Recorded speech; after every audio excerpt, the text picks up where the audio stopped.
আসসালামু আলাইকুম সবাই, কি অবস্থা, কেমন আছেন? আপনাদের সবার ভালো থাকারই কথা। আমি মিনহাজ আবারও চলে আসছি আমার ছোট বোনরে নিয়ে নতুন ভিডিওতে।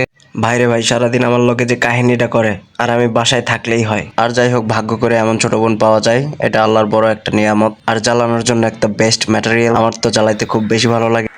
কেমন লাগে? আমার সব জিনিস লুটে নেওয়ার ধান্দা না? হ্যাঁ, টি শার্টটাও আমার। হ্যাঁ, পকেট খালি না করা পর্যন্ত মানে শান্তি লাগে না।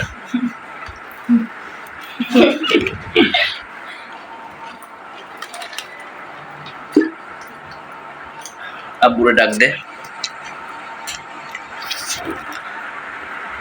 বুঝছেন তো গাইস, আমার পকেট খালি করার জন্য মানে আমার পেছনে লাগে থাকে সব সময়।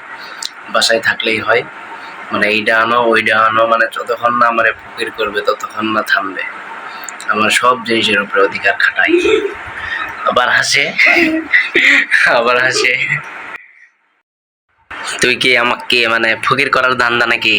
হ্যাঁ, তাইলে এই সব সময় খালি এইটা দাও ওইটা দাও, মানে খাওয়া ছাড়া কোনো কথা নাই নাকি? আর বাসার থাকলে তো আরো বেশি খাবার আনো খাবার আনো।